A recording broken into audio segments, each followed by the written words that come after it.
రాష్ట్రం ఎంతో ప్రతిష్టాత్మకంగా నిర్వహిస్తున్న డొక్కా సీతమ్మ మధ్యాహ్న భోజనం పథకాన్ని విజయనగరం జిల్లా రాంభద్రపురం మండలం హైస్కూల్లో బీపీసీ ఛానల్ ప్రతినిధి శనివారం సందర్శించారు. ఆరోగ్యంతో నిండుకున్న వంటకాలను పిల్లలకు అందిస్తున్నామని స్కూల్ ప్రధానోపాధ్యాయులు వంగపండు గోపాల్ నాయుడు మీడియాకు తెలిపారు. భోజనం ఏర్పాట్లపై మీడియా ప్రతినిధి ప్రశ్నించగా రుచికరమైన భోజనంతో పాటు శుభ్రత పాటిస్తున్నారని పిల్లలందరూ బీపీసీ ఛానల్ ప్రతినిధికి తెలిపారు.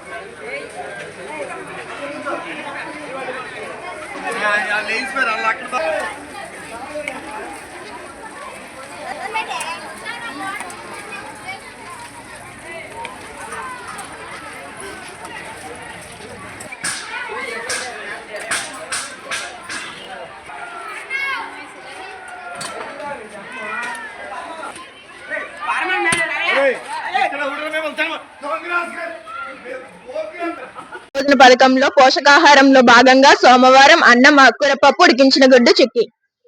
మంగళవారం రాగిజావా, అన్నం, రసం, గుడ్డు కూర. బుధవారం కూరగాయల అన్నం, ఉడికించిన గుడ్డు చక్కి, బంగాళదుంప కుర్మా. బుధవారం అన్నం, గుడ్డు కూర, సాంబార్, రాగిజావా.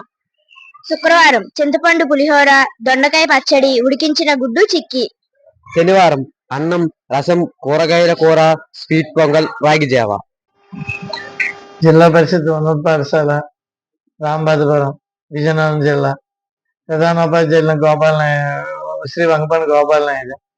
మా పాఠశాలలో మధ్యాహ్న భోజనం పథకం అనేది 700 మంది పిల్లలు స్ట్రెంగ్త్ మా పాఠశాలలో ఉంది. మధ్యాహ్న భోజన పథకంలో భాగంగా అందరు పిల్లలు కూడా చక్కగా భోజనం 6 రోజులు కూడా చక్కని పోషకాలతో మంచి పోషక విలువలు ఉన్న ఆహారాన్ని అన్నమాట ప్రభుత్వం వారి సహకారంతో మా పాఠశాలలో లభ్యమవుతుంది. పిల్లలు ఆరోగ్యంగా కూడా పిల్లలు అన్నమాట ఈ ఆహారాన్ని తీసుకొని ఆరోగ్యంగా కూడా ఉండడం జరిగింది. అలాగే మా పాఠశాల అన్నమాట స్ట్రెంగ్త్ కూడా ఎక్కువగా ఉండడం అవడం వల్ల ఇక్కడ పిల్లలు కూడా అన్నమాట పేద విద్యార్థులు మంచి మార్కులతో పాస్ అవడం జరిగింది. 24-25లో రేగు బాబాని అనే ఒక పేద విద్యార్థిని IIIT మా పాఠశాల నుంచి సాధించడం జరిగింది. ఈ పాఠశాలలో విద్యార్థులు కూడా ఉందన్నమాట. విద్యార్థులు కూడా ఉందన్నమాట. రాష్ట్ర స్థాయిలో ఆటల పోటీల్లో అన్నమాట ముందంజలో మా పాఠశాల నుంచి ఉండడం జరిగింది.